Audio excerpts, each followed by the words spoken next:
Hey, welcome to another episode of Now That's a Great Story, Season 2, The Process. In this episode, Episode 3, Sonya and I break down all the things that you should not be doing when you start your book research. We made a lot of mistakes early on, and this episode details some of them and also talks about the way that we sort of course corrected for the second book that I'm working on. We also break down what it actually means to be a creative partnership, which is something that we very much have. So give this episode a listen, rate and review it. As always, if you want to connect with me, hit me up at paulkicksnewsletter.com. That's the best way to stay in touch with me. Hope you enjoy the episode, everybody. Bye-bye. Hey, welcome to another episode of Season 2 of Now That's a Great Story, where this season we're breaking down how to write a book. Every single step along the way, how to write a book. I'm joined by my co-host. Oh, by popular demand, Sonya Kicks. It's me. It is. What started out was just me thinking, I'll have Sonya talk a little bit, has turned, by popular demand, Sonya, into you kind of like taking over the show. Mm-hmm. How do you feel? Well, it's popular demand. I have to give the people what they want. That's right. That's what we try to do. Mm-hmm. All right. So today it's going to be all about how to not research your book, the mistakes that I've made in terms of researching the book. And I thought that this is something, Sonya, that the both of us could talk about pretty well, because especially with my first book, The Saboteur, we didn't go about it, or rather I didn't go about it all that. You didn't do it. Oh, yeah. Yeah. This is going to be one of those episodes where I end up looking like an idiot, I feel. So let's just sort of start at the beginning, all right, with that process. So I get the book deal. First book was signed to HarperCollins. Yay. We're excited. And then the way it works for nonfiction books is you get the advance in portions. So the first portion of that is just supposed to go to your research. It's normally divided into 3 or 4 different parts for nonfiction books. And you get that first chunk of money, and the assumption is, okay, go forth, go do your research. I went and I just bought a ton of books that were related to World War II. And specifically to the French Resistance. Yes. And a lot of books. And Sonya, what was the mistake that I made in purchasing so many of those books? Well, what we found later on, which was really interesting, which we should have thought about in advance, but whenever you report a story, that kind of dictates where your research goes and the resources that you need. So what we did in the beginning was, we just got so much stuff, and a lot of it, I wouldn't say a lot of it, but there were books that, we got that weren't really helpful to and you. Ones that I never even read, because right. To your earlier point, I was doing stuff where I was I need to cover this whole broad swath. But once you get into one book, you realize, this is the insight that I need. And then you can go to the back and look at, okay, what are the other books along similar lines that could sort of provide further depth into this? It's a depth game, not a breadth game. Yes. And I remember in particular when you were researching the fighting techniques. Do you remember that? Oh, you yeah. Had, so one book. So do you want me to tell them real quick what that is? Tell them what that is. Okay, yeah. So the fighting techniques, there were these things that were known as the way to have this silent killing, which just sounds as sort of, if you're an allied, as awesome, and if you're just sort of a pacifist, as barbaric as it actually was. But silent killing techniques were basically the ways in which the allies trained these resistance fighters in how to kill Germans without making any noise, and without really using any weapons available to them outside of their own body, outside of their own sort of creativity and ingenuity about how they could use their own body to kill people quickly and efficiently. But anyway, go on with what the fighting techniques were. Or rather, what the thing you were going to say. Yeah, because I don't know the techniques. Okay. What I was going to say, though, is that I remember you got one book about these techniques, and then you ended up buying 4 or 5 more books. We had so many books. It was like a rabbit hole. And that was the mistake that we made. I mean, that was the biggest mistake. We had this mound mounds of books and papers, and when you would travel, you would, and you would research, I mean, it just was like this endless amount of paper. Yeah, and it was just so to sort of follow up on the depth but not breadth game. Even with those fighting books, I read the first one, and they were by these two guys who'd been cops in Shanghai and then worked for the British government. I just thought, oh my God, these guys are so cool, and they were, and they ended up serving a role in the book. But then what I did was I made the mistake of doing the breadth game from there, and I went and bought like everything that I could possibly figure out that was around that topic. When what I should have been doing instead was saying, okay, I now understand this particular aspect from the fighting, from like the techniques themselves. Are there other aspects of the techniques that I will end up using that will be beneficial to me?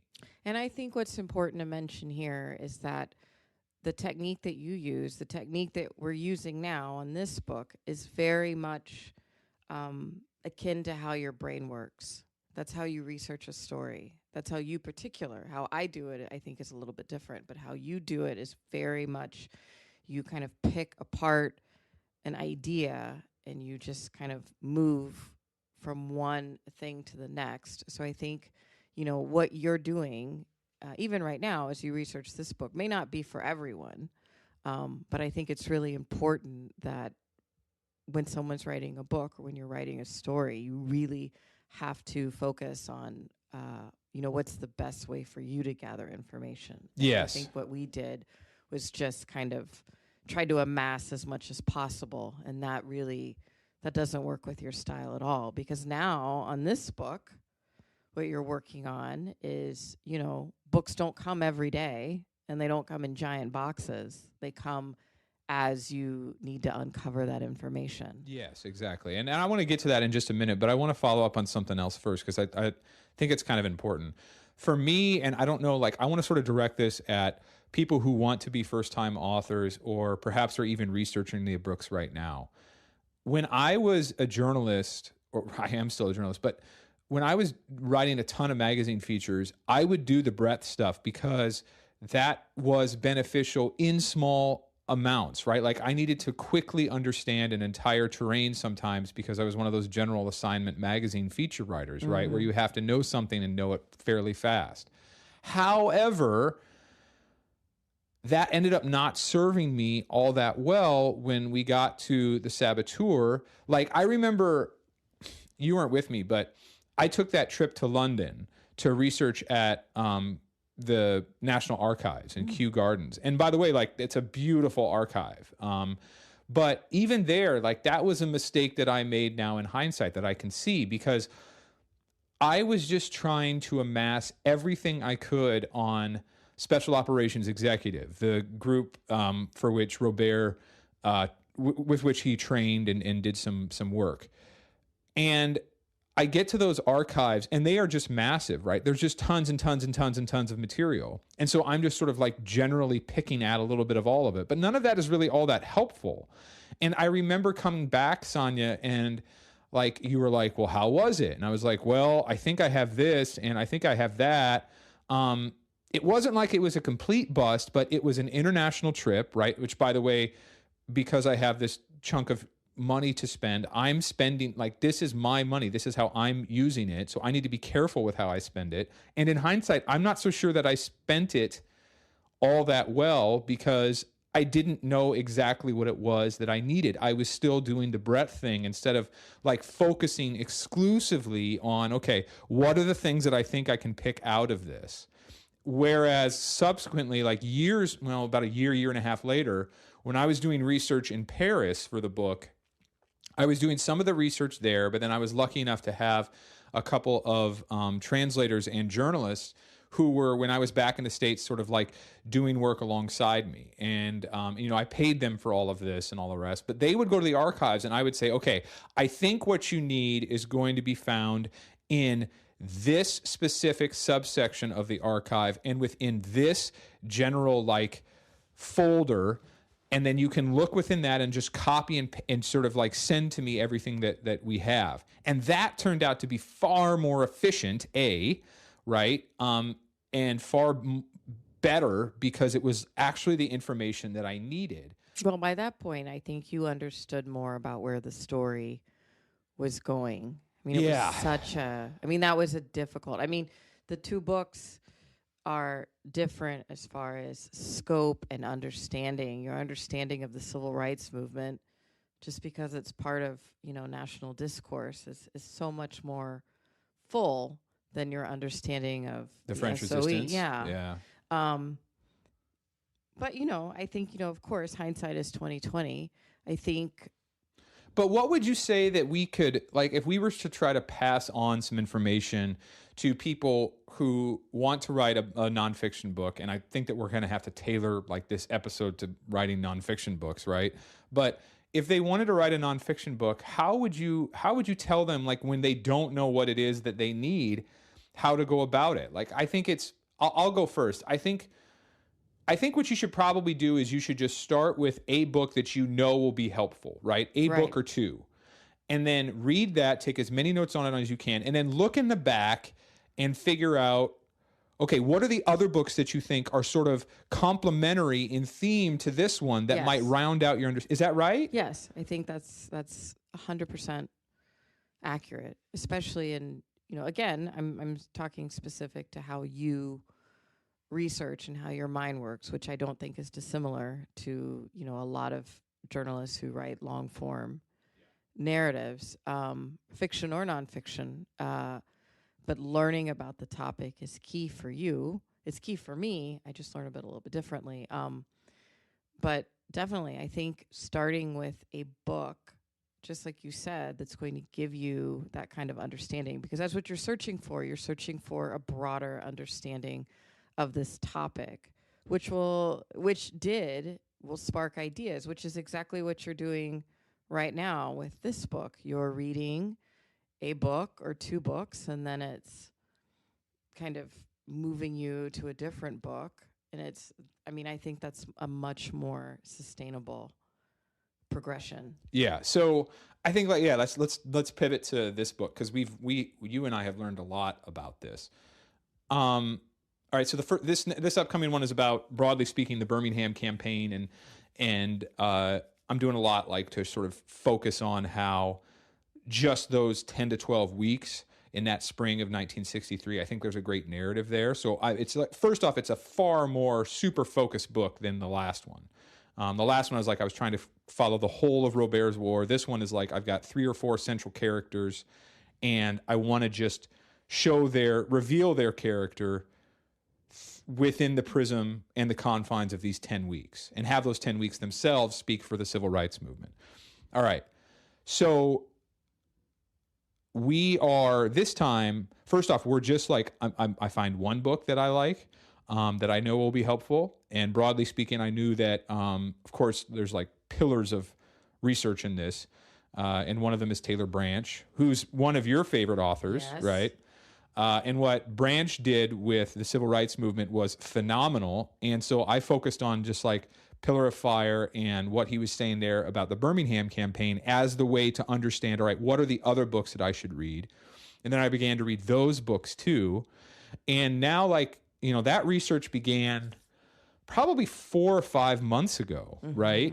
And now, we're still in a sort of self-imposed quarantine because we don't have the vaccine yet. But when we do, it's going to set us up, because, you will be coming with me too, Sonya, down to Birmingham. Yes, I will. And when we go down there, and we'll probably record a couple of podcast episodes from down there, but when we go down there, we're going to probably have a much better sense of, all right, here's the stuff that we need to find, because we have so much other material from the books. But what are the primary documents now that we need to find, like the actual police reports? How can they inform what it is that we need to do? And I think, one thing that changed significantly is just focus. Like the Taylor Branch trilogy is like the Bible of the civil rights movement. And instead of reading all 3 of those, which are massive, massive books, and which aren't helpful to what I'm doing. They weren't helpful for what you needed. Yeah. I think for me, that was kind of a turning point where I realized this is going to be much different than the first book. Because the first book, you know, we went out and we bought Robert's memoir, and then we sat there and tried to translate it for weeks. And I know that with, if we had done this book first, we probably would have gone out and gotten the trilogy, read the trilogy, taken notes about all these different things and all these like different Selma. characters. I mean, there's nothing, Yeah. and we're not disparaging Branch or No, but for this particular book, it's not what he wrote. You know what I mean? We would have tried very hard to immerse ourselves in Mr. Branch's world instead of the world that we need to create. yes, Yeah. yes. And so I felt like, Which, by the way, may be something that's beneficial to say too. I mean, I know this is about research, but when I started out, I always thought that you could only write books about which nothing has been said before. And like Robert kind of fit within that because his memoir had never been translated into English. The French Resistance was broadly speaking a topic that did not gain a lot of there weren't a lot of books in English about the French Resistance, so we were like, okay, this is great. But that doesn't mean that, like, even if a topic is really well covered, that doesn't mean that if you have a cool entry point for it or a cool way to frame the book, that you can't go in and then do your own book. I mean, the civil rights canon might be the largest and most explored period in American history, like maybe outside the Civil War, but maybe even greater than the Civil War. I don't know. But I mean, I've read a lot of civil rights books, and so have you. But when I first told you about, this book, I at least got excited about it because I'm like, look, I've read all these other books, and I'm not seeing something that's just this sort of story that I want to do. Did you have a similar? Were you like sort of similarly enthused by it? of course. I mean, I'd read those books too, and I think what is so captivating about this particular book is just the nuance of the story, and the deep dive that you're doing into these particular characters and in this moment of history, which is, just so interesting. And then, your take on it is going to be different than how you process the information, the conclusions that you draw because of your experience, of your own personal experience, and what that lends to the work is something that, I'm very excited about. I think it can be incredible. Your telling of the story is going to be different than someone else's with a different experience, a different lens. So, I think that, of course, that lends itself to the outcome, probably more than I think you going into the project than maybe you had thought about until we had like a deep discussion about what this could mean and where this could go. Yeah, I think you're right. Yeah. So there's something that Walter Isaacson said that I really like. And Walter Isaacson was, of course, like a legendary journalist forever. And then he wrote the Benjamin Franklin biography. He wrote the Steve Jobs biography. And when he was doing an interview, he said something that I really liked about how he approached his historical research and how he uses sort of journalistic background to inform that historical research. He said that when I go into a book, like the Franklin book, right, where everybody's dead, I'm thinking like a journalist. I'm thinking, all right, well, what can I get from Franklin's writing? Those just first off, like, okay, so those will be basically like the primary interviews that I would have done with him, quote unquote. And then he's thinking about, all right, where can I? What is the sort of sphere of influence around Franklin that can help me understand who he is? Right. So then he's searching out other memoirs or diaries from other family members. He's thinking very much like a journalist. He's thinking like, if I'm writing what is basically like an extended profile of somebody, how can I talk to the people around him who both love him and hate him to help understand who he was, help understand his character, help understand his motivations? I think that is a brilliant way to go about researching the book. It's super depth. It's not super breadth, right? Because even with something as exhaustive as that Franklin biography, he's focused on just a guy. Now, if you want to go the exhaustive route, like Branch, like Robert Caro, you can, but like that is something that I can't even wrap my head around how.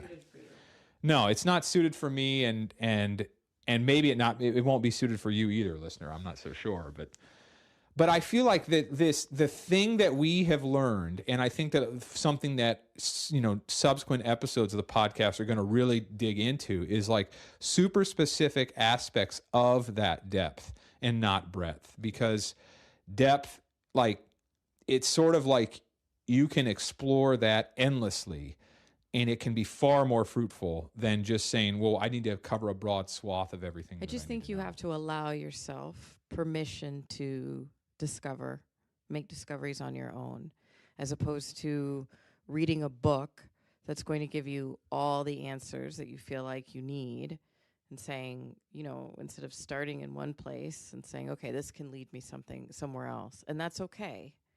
And I feel like the first book, we were really searching for answers so quickly that we just went out and got everything that we could.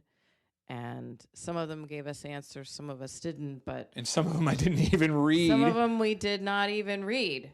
I'm going to be honest, I didn't read many, if any. I read well, one. I mean, you're not being asked to. No, it's true, but we have a beautiful bookcase filled with books. Some of them literally don't even have the wrappings, the sort of plastic wrappings off of them, because I just never got to them. If you'd like them, you can. We can arrange for a listing, and then you can have them yourself, and they won't include any of my marks from any of my research. All right, so that's probably a good place to stop, and start to think about maybe even like how we can dig into this next episode. Sonya, this is fantastic. Look at you. I mean, I wish everybody could see you right now. She is. She's sitting there. She's regal. She knows that basically this podcast is quickly becoming hers and that I'll have to step aside. Yes. Wonderful. All right.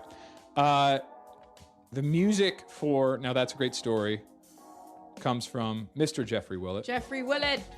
Some production help comes from him as well. Thank you, sir. Sonya, I will see you next week. You'll see me sooner than that. Yeah. Because we live together. Yeah. Well, they will hear you next week. That's right. All right. Bye-bye. Hey, thanks for listening.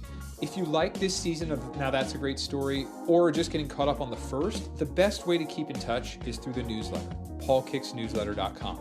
There, you'll get even more advice on how to be the best writer and storyteller you can be. In fact, right now, I've got a free PDF for you. The 7 rules top long-form writers follow to make more money from their stories. Sign up for the newsletter and you'll get the free PDF. Head there now, paulkicksnewsletter.com.